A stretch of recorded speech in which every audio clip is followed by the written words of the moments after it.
오늘 우리가 다시 한번 예수님이 기도를 가르치셨던 마태복음 말씀을 함께 본문으로 읽었고요. 설교의 제목은 우리 아버지는 어디 계시나 라는 제목으로 기도에 대해서 더 이야기를 할 겁니다.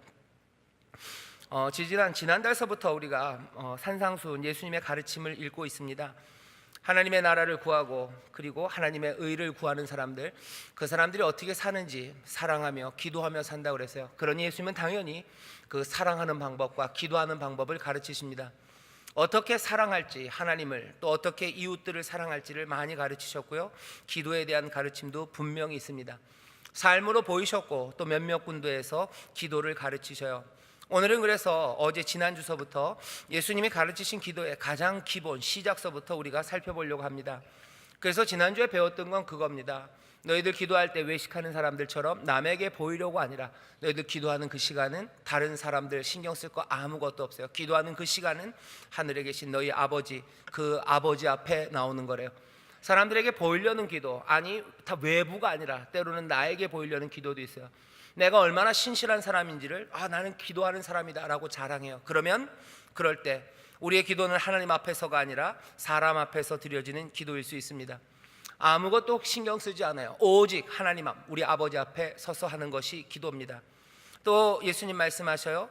너희들 이방인처럼 기도하지 말라고 우리가 배웠습니다. 이방인들은 중언부언 이상하게 횡설수설한대요.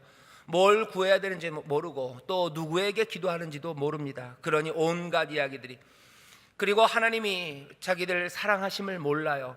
자기들은 그렇게 생각합니다. 이방인들은, 신들은 변덕스럽고 우리가 어떻게 막 말을 하고 거짓말하고 뭔가를 하면 우리가 잘 구슬르고 설득하면 그것들을 받아낼 수 있을 거라고 생각하니 사기꾼들처럼 말이 길어지는 거예요. 예수님은 그렇게 하지 말아라.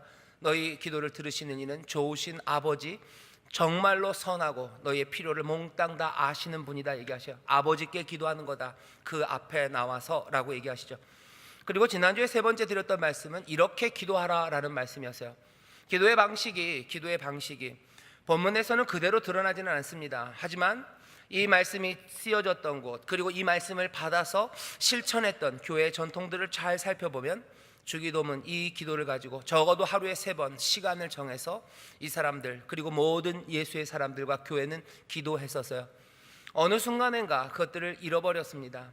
다시 한번 그래서 강조하자면, 여러분들 적어도 매일 시간을 정해서 그 시간이 되면 하나님 앞에 뭐라고 기도할지 모릅니까? 여기 주님이 이렇게 기도하라고 하셨으면 이 주기도문 하시면 돼요. 그리고 그 뒤에 내 마음에 있는 끓어오르는 성령의 인도하심 따라 기도하실 것이 있으면 기도하면 됩니다. 너무 기도할 게 없는데요? 그럼 짧게 하시면 돼요. 그 다음에 또 기도할 게 있을 겁니다. 어떤 때 너무 길어질지 몰라요. 점심시간, 어쩌면 밥 먹기 전에 내가 기도한다고 하나님 앞에 서서 이 주기도문을 읽기 시작하고 이 주기도문으로 기도하기 시작하는데, 거기에 덧붙여지는 기도가 점점 더 길어지고 내 마음과 그리고 내 영혼 가운데 새로운 물결이 나에게 쏟아질 때가 있습니다. 그러면 어떻게 하시는 거예요? 그때는 금식 기도하시는 거죠. 그때는 밥 먹는 것보다 이게 더 중요합니다. 하나님이 나에게 기도하시게 하는 거예요. 그렇게 말하는 거예요. 성령이 나로 기도하게 하시는 거예요. 갑자기 생각나지 않았던 사람들이 생각나기 시작해요. 새로운 결심과 결단들이 생각나기 시작하고 내 안에 있었던 모든 삶의 잘못들이 하나씩 쏟아져 나오기 시작해요. 내 입에서는 기대하지 않았던 기도들이 나옵니다. 그걸 뭐라 그러는 거예요? 성령 안에서 성령의 말하게 하심을 따라 내가 다른 방언으로 기도하기 시작하는 거예요.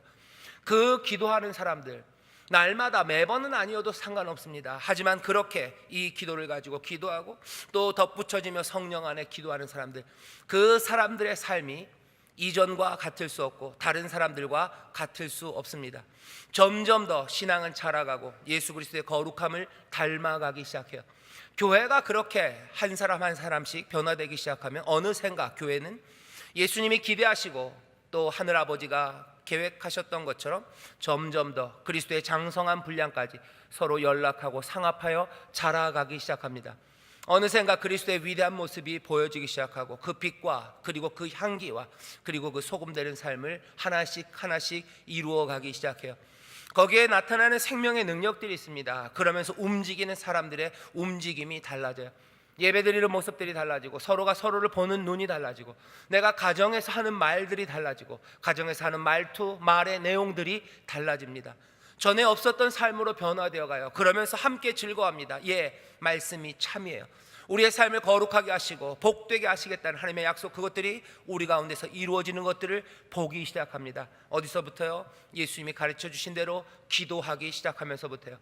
기도하기 시작할 때 세상이 변하기 시작합니다. 오늘은 그 기도에 대한 가르침을 더 이어갈 겁니다. 이제 본격적으로 주님이 가르쳐 주셨던 주기도문, 주님이 가르쳐 주신, 주가 자꾸 나오니까 겹쳐요. 주님이 가르쳐 주신 주기도문의 내용을 살펴볼 겁니다. 목표는 이번 주, 다음 주 그렇게 하려고 해요. 오늘부터 하는 일은 이 기도의 내용들이요, 그렇게 길지 않습니다. 마태복음 6장에 있는 말씀도 요만큼이고요, 누가복음은 이거보다도 더 짧아요. 굉장히 짧은 기도라, 이거 하고 나면 뭐가 더 기도할 게 있을까 싶을 만큼 너무 짧은 기도인 게 사실이에요. 오늘부터 제가 다음 주까지 할 거는 화음을 쌓는 일입니다. 무슨 얘기인지 잘 모르시죠? 음악 하시는 분들은 뭐 아셔요? 작곡하시는 화음을 쌓는다고 그래요. 저도 옛날에 들어봤는데 어제 저녁에 그 얘기를 갑자기 들었어요. 뭐 하다가 들었냐면, 저녁에 아이들과 밥을 먹으면서요, TV를 봤습니다. 목사도 밥 먹으면서 TV 봅니다. 영화를 봤는데요, 수상한 그녀라고 봤어요. 너무 오래됐죠? 심은경이라는 여자 배우가 나와서 했던 건데요, 거기서 그 심은경이라는 배우가 노래를 해요. 혹시 그 노래 좋아하시나요? 김정호의 하얀 나비라고요. 생각을 말아요, 이러는 노래요. 근데 노래가 꽤 유명한 노래입니다. 어렸을 때 들어봤던 것 같아요. 그래서 그 노래를 제가 좀 따라 불렀어요. 그랬더니 큰 녀석이 아빠 이 노래 알아요? 그래. 아빠도 알지. 그랬더니 그래요? 그러면서 이제 노래가 몇 번 나와요. 몇 번 따라 부르다 보니까, 어쩌다 보니까 제가 이렇게 노래를 잘하지는 못하는데 그 노래를 제가 잘 부른 건지 못 부른 건지 이렇게 화음이 됐나 봐요. 그러니까 큰 녀석이 아빠 화음을 쌓으시네요. 그래. 그래서 제가 농담으로 받았어요. 아빠는 화음을 잘 쌓아. 아빠는 530층쯤 쌓을 수 있어. 그랬더니 갑자기 대화가 끊겨버렸어요. 그건 아재 개그래요. 말을 안 합니다. 그 다음부터는 화음을 쌓는데요, 그래서 그래, 화음을 쌓지, 그 생각이 들어요. 우리 예수님이 가르치신 주기도문이 짧습니다. 하지만 여기에 쌓아야 되는 화음은 꽤나 많아요. 그냥 이게 주문처럼 짧은 주문, 뭐 아브라카다브라처럼 짧은 주문이 아니에요. 여기에 쌓을 수 있는 화음이 많습니다. 모르겠어요. 아브라카다브라에다 무슨 화음을 쌓을 수 있을지는 잘 모르겠습니다. 아마 그런 얘기들은, 주문은 그런 거예요. 남들은 모르고 우리만 아는 거예요. 사람들은 이해할 수 없는 게 주문입니다. 그죠? 그래서 그거 연습하는 거예요. 하지만 여기 있는 이 기도는 달라요. 얼마든지 화음이 쌓여져야 돼요. 그래서 그 의미가 얼마나 깊고 놀랍고 아름답고 그리고 가슴 떨리는 기도인지를 우리가 발견해야 합니다. 그래야 어쩌면 매일매일 하루에도 몇 번씩 드려지는 이 기도가 지겹지 않아요. 단순하고, 그냥 너무 단순하고 심심한 기도, 그냥 주문처럼 외우는 기도가 아니라 이 기도가 얼마나 아름다운 기도인지 화음을 조금씩 쌓으려고 해요.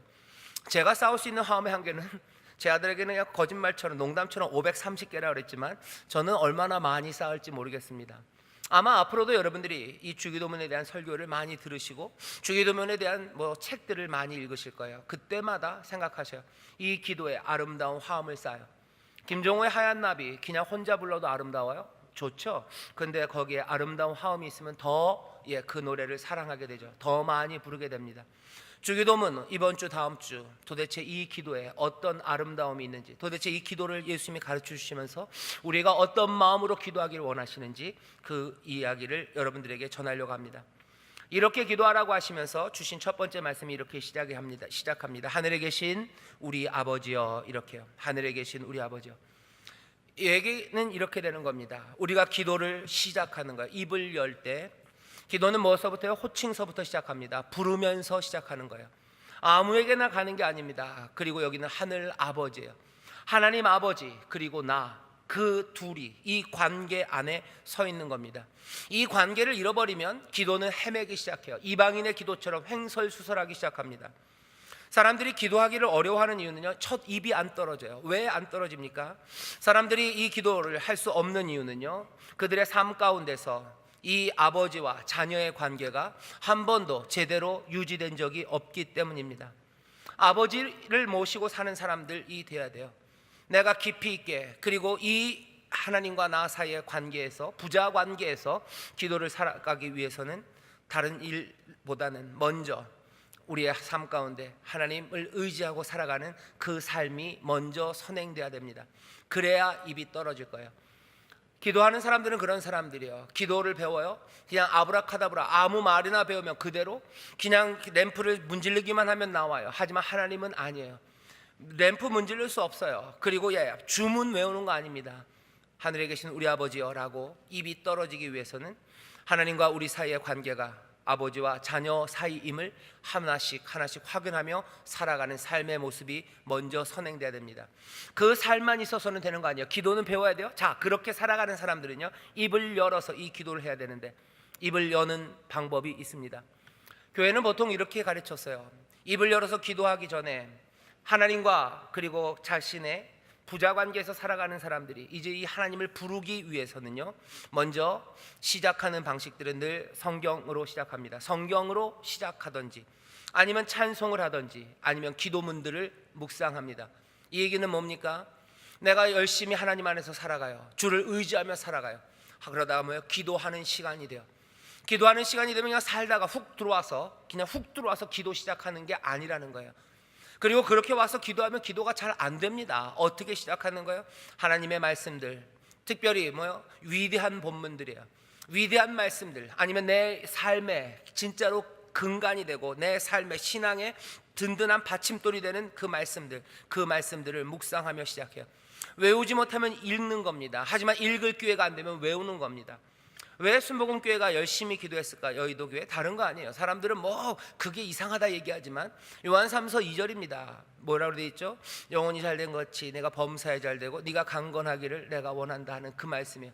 그 말씀 기억하면서 기도하는 거예요. 우리 교회는 어떻게 합니까? 형제가 연합하여 동거하며 어찌 그리 선하고 아름다운 거, 그거 붙잡고 기도하는 거예요. 아니면 우리 찬양대 오늘 찬양한 것처럼 뭐라고요? 내게 능력 주시는 자 안에서 내가 모든 것을 할 수 있느니라 라는 그 말씀 붙잡으며 기도하는 거예요. 상황 따라 그렇습니다. 오랫동안 교회가 사랑했던 시편 23편은 왜 그런 거예요? 여호와는 나의 목자시니 내게 부족함이 없으리로다. 그 말씀 묵상하고 기도가 시작되기 때문에 그렇습니다. 왜 설교 후에 사람들 기도합니까? 설교를 통해서 말씀을 마음에 품는 거예요. 그리고 기도하는 겁니다. 기도하기 시작할 때 기도 잘 못해요. 시간이 됐는데 기도할 마음이 없습니까? 시작은 어떻게 해요? 하나님의 말씀들을 여러분들 붙잡으세요. 내가 사랑하는 말씀이에요. 내가 힘이 되는 그 말씀입니다. 그 말씀 붙잡고 기도하시는 거예요. 그렇지 않으면 또 어떻게 할 수 있어요? 위대한 노래들, 찬송들입니다. 사람들은 그래서 기도하기 전에 찬송합니다. 소리를 내서 찬송하기도 하고 찬송의 가사들을 읽기도 하고 아니면 내 머릿속에 그 찬송의 가사들을 떠올려요. 이 찬송은 어떤 것이어도 상관없습니다. 요즘 무슨 유행한다고 그러면 좀 죄송하지만 우리 젊은이들이 많이 부르는 찬송이 있어요. 젊은이들이 많이 접하는 찬양 팀들이 있습니다. 거기 보면 그런 찬송들 많아요. 어제도 저도 설교 준비하면서 이렇게 틀어봤는데 여호와께 돌아가자, 노래도 잘하고요, 가사도 너무 좋아요. 여호와께 돌아가자. 하지만 꼭 최신의 노래, 최신의 복음성가만 들어야 될 건 아니에요. 어떤 찬송들, 예전에 불렀던 찬송들 얼마든지 우리를 기도로 인도할 수 있어요. 어떻게 해요? 박수치며 찬송할 수 있으면 슬픈 마음 있는 사람, 이상해, 왜 찬송 가사가 생각이 안 나는지 몰라요. 슬픈 마음 있는 사람 예수 이름 믿으면, 그 찬송 부르는 거예요. 아니면 죄짐 맡은 우리 구주, 좋습니다. 대선을 넘어 천국에 가도 좋습니다. 찬송하기 시작해요. 그리고 하나님의 말씀을 떠올리기 시작해요. 우리가 금요철야 때나 아니면 여러 예배에서 찬송하고 기도하는 건 왜 그렇습니까? 그 찬송 가운데 우리는 기도하는 그 자리로, 우리의 입을 열어 아버지를 부르는 그 자리로, 아버지를 부르는 그 부름이 그냥 허망한 부름 아니면 주문처럼 부르는 부름이 아니라 정말로 마음을 다해서 온 내 삶을 하나님 앞에 끌어갈 수 있는 그 기회는 그렇게 옵니다. 여러분들, 찬송이 주님 앞에 나와서 우리가 함께 예배하는 이 자리에만 있는 건 아니에요. 매일 하나님 앞에 기도하고 매일 하나님 앞에 이 예수님이 가르쳐주신 대로 주 기도문으로 기도한다면 여러분들 거기서 찬송하는 거예요. 내 기도하는 그 시간, 그때가 가장 귀해요. 찬송, 그거 어머니한테 배운 그 찬송과 그 노래가 나에게 귀해요. 왜? 그 노래가 나로 하여금 기도하게 하는 거예요. 그 노래가 하나님 앞에 내 모든 삶을 이끌고 나오게 하고요, 내 마음의 중심을 하나님 앞에 나오게 하고, 내 입을 열어 하나님 아버지를 부를 때 그 아버지를 부르는 그 부름이 내 영혼을 울리고 세상을 바꿀 수 있는 그 부름이 되는 건 다른 거 아닙니다. 나에게 생명줄처럼 붙잡은 내 성경의 말씀과 그리고 내가 생명줄처럼 사랑하는 내 찬송이 있는 거예요. 내 노래가 있고 내 말씀이 있는 사람들, 그 사람들이 기도합니다. 하나님 앞에 나와서 주님이 기도하라고 얘기해요. 하늘에 계신 우리 아버지여 라고 기도할 때 교회는 그렇게 가르쳤어요. 말씀, 찬송, 그것도 또 더 풍성하게 해주는 건 여러 기도문들입니다. 지난 몇 주간 금요철야 기도회 때 교회가 사랑했던 기도문 3가지를 여러분들에게 소개를 했었어요. 마리아가 했던 기도들, 또 사가랴가 했던 기도들, 시므온이 했던 그 기도들입니다. 교회는 계속 그 기도문을 외워요. 그게 율법적으로 외워서 남들에게 자랑하려고 하는 거 아닙니다. 그 기도를 통해서 우리는 더 준비되어 하나님 앞에 나갈 수 있기 때문입니다. 여러분들 그 시도들 하나씩 하나씩 하셔요. 기도하는 자세, 어떤 자세여도 괜찮습니다. 누구는 서서 기도하는 게 좋아요. 누구는 무릎을 꿇는 사람이 좋아요. 누구는 기도 손하고 머리 숙이고 기도하는 사람, 어떤 사람은 하늘을 향하여 얼굴을 들고요, 하늘을 향하여 손을 드는 사람, 어떤 사람은 펴는 사람, 엎드리는 사람. 기도의 모습은 무엇이어도 좋습니다. 하지만 뭐든지 내가 마음을 집중하고 내가 하나님 앞에 기도할 수 있는 방법 하나쯤은 있어야 돼요. 나는 이 자세로 기도합니다. 아니, 다른 자세로 할 수도 있지만 나는 하나님 앞에 나아갈 때 난 이렇게 기도합니다. 나는 아침에 이렇게 기도합니다. 나는 점심에, 나는 저녁에. 이게 내가 하나님 앞에 나아갈 수 있는 가장 좋은 자세고, 나는 이 방법으로 하나님을 만나는 것이 나에게 좋다고 말할 수 있는 방법이 하나쯤은 있어야 돼요. 다른 건 모르겠습니다. 저는 가끔 이렇게 손으로 얼굴을 가리고 기도하는 게 좋아요. 뭐 얼굴에 때가 있나 확인하는 건 아닙니다. 얼굴을 가리고 기도하는 게 전 좋을 때가 있어요. 여러분들은 어떻습니까? 여러분들은 내가 기도하는 자세에 대해서 한 번도 생각해 보지 못하셨습니까? 내가 하나님 앞에 어떻게 나가야 되는지, 무슨 특별한 방법이 있는 것은 아니에요. 무슨 요가의 자세로 나가는 거 아니고 뭐 외다리로 나가야 되는 거 아니에요. 하지만 나는 내가 기도하는 자세, 그 방법들이 있어야 돼요. 자, 기도의 시작은 이렇게 되는 겁니다. 말씀드렸죠? 하나님과 함께 아버지로 모시고 살아가며 말씀 붙잡고 찬송 붙잡고 하나님 앞에 나가요. 내 가장 사랑하는 자세로, 내가 하나님 앞에 기도하는 가장 복되고 그리고 가장 효과적인 그 자세로 하나님 앞에 나아갑니다. 자, 그리고서는 이제 말하기 시작해요. 하늘에 계신 우리 아버지라고 기도합니다. 하늘에 계신 우리 아버지. 여기에서도 여러 가지 화음을 쌓을 수 있지만 오늘 여러분들에게 제가 전하고 싶은 화음은 우리 아버지는 도대체 어디 계시냐는 거예요. 하늘에 계신 우리 아버지, 그러면 이게 어떤 의미로 여러분들은 받아들이십니까? 하늘에 계신 우리 아버지. 어떻게 생각해 보면 이 이야기는요, 너희 아버지는 하늘에 계시다라는 이 말로 바꿀 수 있어요. 그죠? 하늘에 계신 너희 아버지, 너희 아버지는 하늘에 계시다. 너희 아버지는 하늘에 계시다. 이게 우리에게 소망이 될 수도 있습니다. 하지만 가만히 들어보면 뉘앙스가 약간 아침 드라마 같아요. 아버지, 아니 엄마한테 물어보면, 엄마, 우리 아빠는 어디 있어? 너 왜 나는 아빠가 없어? 그러니까 엄마가 그러는 거, 아니 너 아버지가 계셔. 아니 왜 나한테 아빠가 있다고 얘기 안 했어? 말할 수 없었어. 그럼 우리 아버지는 어디 계신데? 네 아버지는 지금? 그러고서 다음 회에 나오는 거죠. 다음 회요. 뭐 미국에 계시든지 아니면 회장님이 너희 아버지시다 그러는 거예요. 아니면 네 아버지는 지금 어디 저기 살고 계시다고 얘기해요. 그러면 그 다음 얘기는 어떻게 됩니까? 왜 그렇게 된 거냐 그러는 거죠. 너희 아버지 하늘에 계셔. 그래요? 왜 하나님은 거기 계십니까? 왜 우리 아버지 우리를 버리고 거기 가신 거지? 그러면 엄마는 갑자기 흑 하고 오는 거예요. 그죠? 왜 우리는 그러면 아버지는 거기 회장인데 우린 여기 있어. 엄마는 흑 울어요. 그럼 또 다음 회예요. 엄마가 울고, 그러면 아들은 복수하는 거예요. 아버지에게 복수하겠어요. 아니면 그렇게 하면서 찾아가요. 그러다가 아침 드라마는 어떻게 끝납니까? 둘이 사랑하면서 부둥켜 안고 울면서 끝나죠. 하늘에 계신 우리 아버지, 우리 아버지는 하늘에 계시다는 게, 우리 아버지는 무슨 사정 때문에 멀리 계시고, 그래서 어쩌면 나중에 제일 좋은 상황은 아주 나중에 우리를 도우시고, 아주 나중에 우리를 맞아주시고, 아주 나중에 우리의 삶을 책임지실 거다, 그런 의미냐 하는 거예요. 하늘에 계신 우리 아버지, 너희 아버지, 우리 아버지 하늘에 계시다는 얘기가 어쩌면 멀리 계신, 능력이 많으시고, 그죠? 하늘에 계시니 얼마나 능력이 많습니까? 능력이 많고 부요하시나 지금은 멀리 계신다. 그러니 우리는 이 땅에서 참아내야 된다, 그런 의미라면 예수님이 가르치신 그 기도는 아닌 것 같아요. 왜 그러냐? 여러분들에게 조금만 설명을 드리겠습니다. 여기 있는 하늘에 계신 우리 아버지라고 번역된 이 말이요, 조금 이상해요. 뭐냐면 이게 헬라어로 하늘이 아니고 하늘들입니다. 하늘들로 돼 있어요. 이게 하늘이라는 말이 우라노스인데요, 우라노스가 아니라 여기 있는 말은 우라노스는 단수예요. 그냥 하늘 하나입니다. 그런데 여기는 우라노이스 이렇게 돼 있어요. 하늘들이에요. 여기만 그런 게 아니라 누가복음 11장에서 주기도문을 가르칠 때도 마찬가지입니다. 우라노스 아니고 우라노이스, 하늘에 계신이 아니라 하늘들에 계신으로 돼 있어요. 아유, 뭐 꼭 그렇게 따져야 됩니까? 그냥 그러다 보면 하늘을 들이라고 얘기하나 보죠. 아니, 그렇지 않은 것 같아요. 왜 그러냐면 뒤에 보면은 그 뜻이 하늘에서 이루어진 것처럼 땅에서도 이루어질지이다 할 때 그 하늘은 복수가 아니라 단수입니다. 거긴 우라노스라고 돼 있어요. 예, 맞습니다. 확인하고 싶으시면 확인해 보세요.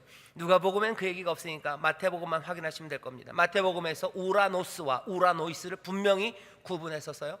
누가복음에서도 하늘에 계신 우리 아버지 할 때 하늘들 우라노이스라고 씁니다. 교회는 그것들을 좀 구별을 안 했어요. 하지만 그렇다고 해서 말씀이 사라지는 건 아닙니다.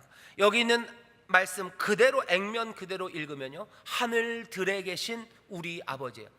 우리 아버지는 어디 계셔요? 하늘들에 계시대요. 이 얘기는 무슨 얘기일까? 여러분들, 바울이 고린도후서에 보면 그렇게 얘기합니다. 내가 어떤 사람 하나를 안대요. 사실은 자기 얘기를 그냥 좀 창피해서 남의 얘기처럼 하는 거라고 이해합니다. 고린도후서 12장에 보면 그렇게 돼 있어요. 내가 한 사람 안대, 그 사람은 3층 천 셋째 하늘에 끌려 올라갔대요. 셋째 하늘에 들려 올라가서 거기서 낙원에서 말할 수 없는 말들을 듣고 내려온 사람, 그 사람을 안대요.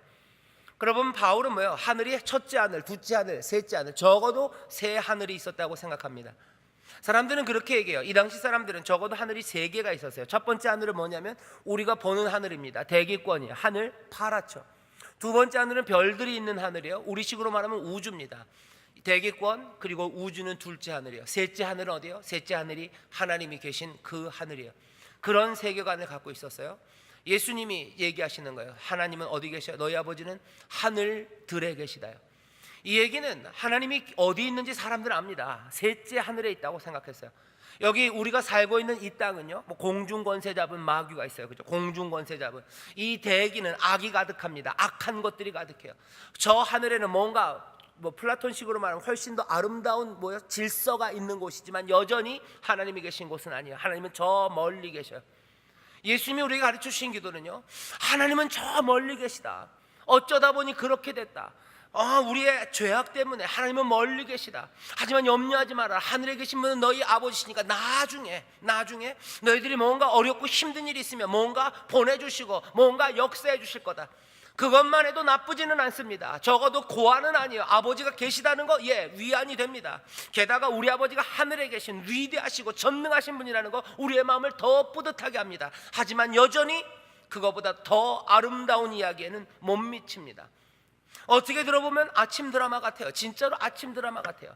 우리의 죄악 때문에, 엄마와 우리 아빠의 죄 때문에 엄마가 잘못해서 아버지는 그렇게 갈 수밖에 없어서, 너 고아가 아니란다. 너도 아버지가 있단다. 네 아버지는 저기 타워 팰리스에 사신단다.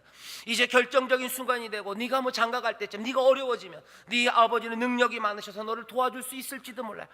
에이, 아버지가 우리를 버리고 떠났다면 나는 아버지의 도움 받지 않겠어. 그 이야기입니까? 그래서 반항하는 이야기, 그 이야기를 지금 하시는 거 아니에요.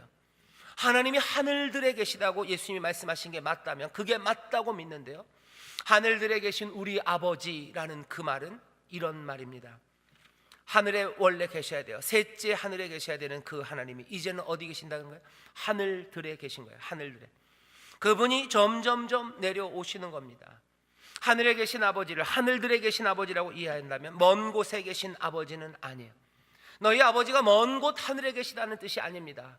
너희 아버지는 먼 곳 하늘에 계신 아버지가 아니라 너희 아버지는 이제 우리 곁에 있다는 거예요. 이 하늘에 계시다는 거예요. 이 하늘에 계시고 저 하늘에 계시고 저 하늘에 계셔요.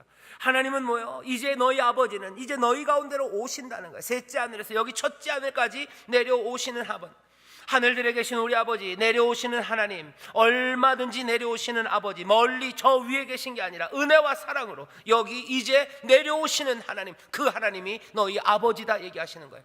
우리 아버지는 어디 계십니까? 먼 하늘에 아닙니다. 어디요? 하늘들에 계셔. 다시 말하면 너희 아버지는 여기 계시다는 얘기예요. 하늘에 계신 우리 아버지가 하나님 멀리 계시다는 건 어쩌면 반대입니다. 하나님 멀리 계시지 않아요. 우리 아버지가 멀리 계시지 않아요. 원래는 멀리 계셨어야 되나, 하나님은 여기 이제 우리의 삶 가운데로, 우리가 숨쉬는 이 세상으로, 이 땅으로 오시고 얼마든지 우리와 함께 하시는 복된 아버지이신 줄 믿습니다. 성경은 이 하나님을 얘기했어요. 구약에서도 그랬어요. 출애굽기 위대한 토라들, 율법들이 가르치는 건 뭐예요? 하나님은 멀리 계시고 위대하시고 세상을 만드시고 저 하늘 끝에서 세상을 다스리신다. 아니, 그런 하나님 아니래요. 하나님의 그런 능력과 그런 놀라운 위대하심이 있지만 그 하나님이 더 놀랍게도 그 능력을 그냥 다 지우는 것처럼 놀라운 은혜로 이 백성들, 포로된 자들, 이 노예들, 아무것도 거들꺼볼 거 없는 이 갇혀 사는 이 사람들의 신음을 들으시고 이 사람들 가운데 거하시는 거예요. 대단한 궁정에 거하지 않으셨어요. 천막으로 지었어요. 사람들은 물론 사랑과 감사로 자기들이 가진 가장 아름다운 것으로 그 천막을 짓습니다. 하지만 하나님 보시기엔 아무것도 아니에요. 하지만 하나님은 그 가운데 오셔요. 이제 예수님은 거기에서 더 뛰어넘어갑니다. 이제 그 오시는 분은 누구라고요? 우리 아버지다 얘기하는 거예요. 신약에서만 얘기하는 건 아닙니다. 구약에서도 이사야서 63장 13절인가요? 거기 보면 그렇게 돼 있어요. 하나님 주는 우리 아버지시다. 구약에서도 얘기했어요. 하지만 신약 여기 오면 그건 더 노골적입니다. 더 분명하게 가르치시는 거예요. 하늘에 계신 너희 아버지, 하늘들에 계신 하나님, 멀리 계신 아버지 아니다. 하나님은 우리 가운데 계시다. 우리에게 오시는 은혜의 아버지가 우리 아버지인 줄 믿습니다. 여러분이 그래서 하늘에 계신 우리 아버지라고 우리 교회들은 여전히 할 겁니다. 하지만 그때마다 하늘들임을 기억하셔요. 하늘에 계신 우리 아버지 할 때마다 그냥 아버지는 아버지인데 먼 곳으로 가신 아버지가 아니라 뭐예요? 이제 은혜로 얼마든지 그 하늘들을 뛰어넘어 달려오시는 아버지, 그래서 우리와 함께 하시는 아버지, 그 아버지를 부르시기를 주의 이름으로 축원합니다. 그 아버지를 부르시기를 주의 이름으로 축원합니다. 그 아버지이시기에 자녀된 아이들은 뭐라고 기도합니까? 이름이 거룩히 여김을 받으시오며 기도하는 거예요. 이게 첫 번째 요청입니다. 이름이 거룩히 여김을 받아요. 그 이름이 거룩히 여김을 받아요. 에스겔서 39장에 보면 이런 말이 있어요. 내가 내 이름을 거룩하게 하겠대요. 우리의 기도는 거예요. 예, 하나님 이름을 거룩하게 하신다고 하셨죠. 제발 좀 그 이름이 거룩하게 되기를 바랍니다. 이 안에는 무슨 숨겨진 의도는 없어요. 숨겨진 의도 없습니다. 왜? 하나님의 이름이 거룩해지는 건 하나님의 은혜와 그 능력으로 해요. 에스겔서 39장에도 하나님이 자기 이름을 거룩하게 하신다는데 그 방식은 세상에 포로로 흩어졌던 하나님의 백성들을 다 끌어모음으로 내 이름을 거룩하게 하겠대요. 아, 그래? 그러면 하나님의 이름을 거룩하게 했다는 건 결국은 하나님의 구원의 역사가 이루어지기를 기대하는 거구나. 하나님의 이름이 거룩해지면 나도 덩달아 좋은 일이 있겠지. 그러니 하나님 이름 거룩하게 해주세요. 그래야 우리도 뭔가 떡고물이 생기. 그런 의도는 전혀 없습니다. 그런 의도 없어요. 그리고 그런 의도를 갖는 사람들은 어리석습니다. 왜? 하나님의 이름이 거룩해지는 건 꼭 우리에게 유익이 되어서만은 아니에요. 때로는 우리를 때리심으로 하나님의 이름이 거룩해질 수 있어요. 우리를 흩으심으로 하나님의 이름이 거룩해질 수 있어요. 그럼에도 불구하고 자녀들은 아버지의 이름이 거룩해지기를 원해요. 그게 첫 번째 소망입니다. 아버지의 이름이 거룩해지지 않으면 나는 못 살 것 같은 거예요. 정말로 그렇습니다. 아이들이 그래요. 아버지의 이름이 거룩해지지 않고 아버지의 이름이 존중받지 못하면 아이들은 괴로워합니다. 제 둘째 아이가 요즘 괴로워해요. 왜냐하면 요 동네 이상하게 요새 구원파 아저씨들이 와서 전도를 한대요. 걔한테 와서 계속 얘기하는 거예요. 니네 교회 이상하다고. 니네 교회 이상하다고. 얘는 그냥 몸부림치는 거예요. 예의가 발라서 아저씨한테 욕은 못하고 그냥 얼굴만 찡그립니다. 근데 그 아저씨가 굉장히 집요하대요. 쫓아다니면서 계속 그 얘기를 하는 거예요. 니네 교회 이상하다고. 그래서 얘가 뭐예요? 안 하던 일을 해요. 뭐 네이버 같은 데다가 우리 교회 이름 치고요. 뭐 기독교 대한 하나님의 성회 그 얘기까지 하더라고. 우리 교단 이름이 아빠 기독교 대한 하나님의 성회던데 그거 찾아봤더니 뭐예요? 인터넷에서 늘 좋은 이야기만 있어요? 아닙니다. 가슴 아픈 이야기들 많아요. 얘가 그러니까 힘들어요. 아빠 이거 왜 그런 거예요? 우리가 그렇게 잘못된 거예요? 사람들이 우리 이단이라는 사람들이 있는데 뭐예요? 뭐 하는 거예요? 사랑하는 사람들 자기 아버지의 이름이 거룩히 여김을 받지 못할 때 아이들은 괴로워합니다. 굉장히 괴로워요. 아버지의 이름이 높아지기를 원해요. 부모가 비난받는 거, 내 아버지가 비난받는 거, 내 아버지의 명예가 깨지는 거, 아이는 상처가 됩니다. 왜? 이 아이에게는 부모가 세상의 전부이기 때문에 그래요. 부모가 최고입니다. 이거는 아이가 부모를 향한 믿음이에요. 애틋한 믿음이에요. 이 간구는, 이 기도, 이 요청은요, 부모를 정말로 엄청 사랑하는 아이가 부모를 향해서 하는 말이 아버지의 이름이 거룩히 여김을 받게 해주세요. 아버지 이름 그냥 떨어지면 안 됩니다. 이게 아버지가 대우받기를 원하는 갈망입니다. 누가? 아이가요. 이건 내가 잘나는 거, 내가 명예로운 거 그건 뒤로 가 있어요. 여기 하나님을 향한 사랑입니다. 그리고 하나님 아버지를 향한 사랑이 어떻게 나타나는지 보는 거예요. 너희들 기도할 때 이렇게 기도해. 하늘에 계신 우리 아버지요, 그죠? 하늘들에 계신 아버지, 우리를 사랑하신 아버지, 여기 계신 아버지. 내 소망은 다른 거 아니야. 아버지의 이름이 거룩해지기를 바라는 거야. 왜? 그것 아니면 나는 살 수가 없을 것 같은 거야. 내 아버지가 대우받기를 원해요. 우리 아버지, 우리 하나님이 그런 대우받지 못하면 나는 슬프고 나는 울 수밖에 없어요. 그 마음입니다. 여기 쌓여지는 화음은 뭡니까? 아버지, 그 이름이 거룩히 여김을 받으시오며라고 기도할 때 그 슬픔들, 그 안타까움들, 그 마음으로 우리의 소망을 하나님 앞에 아뢰는 거예요. 내 아빠가 그리고 내 엄마가 최고로 여겨지지 않을 때, 그런 사람들을 만나게 됐을 때 아이가 느끼게 될 아픔들, 실망들, 그것들이에요. 하나님 아버지를 우습게 대하는 인간 세상에 대한 아픔들입니다. 그리고선 기도하는 거예요. 아버지요, 하나님 아버지 이름이 거룩히 여김을 받으시라고. 더 간단하게 말하면, 부산식으로 하면, 부산인가요? 부산에서 말 하나로 뭐 여러 가지를 한대요. 좀이라는 말, 좀 그러기도 하고, 좀 그러기도 하고, 뭐 잘 모르겠어요. 전 잘 모르겠다. 그 좀도 하고요, 마도 해요. 마 그러고 뭐 마 이렇게 있다는데, 좀이랑 비슷한 것 같아요. 뜨거운 마음으로 내 기대와 소망을 아뢰는 거예요. 왜? 하나님 거룩하게 여김을 받으시옵소서. 기도해요. 그러면 마음은 뭐죠? 조바심 납니다. 하나님 뭐 하실 수 있는데 왜 이렇게 두십니까 하는 거예요. 그러면서 어디로 가기 시작합니까? 아버지의 마음 가까이로 가는 거예요. 아버지의 은혜와 자비하심을 보기 시작해요. 하나님의 능력으로 깨뜨려 버리실 수 있습니다. 하나님의 오래 참으시며 뜨거운 마음으로 기대와 소망을 아뢰으나 그 하나님의 또 아버지의 은혜와 자비하심, 그것들을 보며 내 마음은 뜨거워지는 거예요. 내 마음은 뜨거워지고, 그리고 눈시울이 적시게 되는 기도입니다. 하나님, 우리 하늘에 계신 아버지, 하늘들에 계신 아버지, 그 이름이 거룩히 여김을 받으시오며 하나님이 영광 받으시는 그날이 우리 가운데 속히 오게 될 줄 믿습니다. 저는 지금 갈림길에 서 있어요. 준비한 거 하나 더 있는데 시간이 아슬아슬해요. 합니다. 네. 두 번째 요청은 나라의 임하옵심이에요. 나라가 임하옵시며 뜻이 하늘에서 이루어진 것처럼 어디요? 땅에서도 이루어지이다. 의미는 같은 의미입니다. 왜? 하나님의 나라라는 건 하나님의 뜻이 이루어지는 곳이에요. 아버지의 뜻이 이루어지는 곳이 아버지의 나라입니다. 이건 어쩌면 부연 설명이에요. 누가복음에는 이 뜻이 하늘에서 이루어진 것처럼 땅에서도 이루어지다라는 얘기는 없어요. 그냥 나라의 임하옵심에만 있어요. 그러면 의미는 분명합니다. 나라가 임하시기를, 하나님 뜻이, 아버지의 뜻이 하늘에서처럼 어디요? 이 땅에서도 이루어지기를. 많은 사람들은, 특별히 플라톤, 로마 시대 이 당시 사람들은요, 똘똘하다는 사람들은 어떻게 생각했어요? 이 땅에 얽매이지 않고, 이 땅에서 손에 흙 묻히지 않고 어려움 없이 조용히 천상으로, 하늘나라로 가는 것이 최고였어요. 그러니 수고하지 않는 사람들이 복됩니다. 그죠? 그리고 이 땅에서 여러 가지 일에 안 얽히는 사람이 좋은 사람이에요. 하지만 예수님은 그렇게 생각하신 적 없어요. 이 땅에서 아무 문제 없이 순탄하게 살다가 하늘나라로 가는 거, 이런 꿈이 예수님에게는 없습니다. 예수님의 제자들을 향해서도 너희가 이 땅에서 아무 염려나 어려움 없이 고이고이 지내다가 하늘나라 가기를 이라고 기도하신 적도 없고, 그럴 거라고 소망하신 적도 없어요. 오히려 뭐라고요? 하나님의 나라가, 그쵸? 이 땅에 나라가 임하시기를 기도해요. 뜻이 하늘에서 이루어진 것처럼 이 땅에서도 이루어지기를 기도합니다.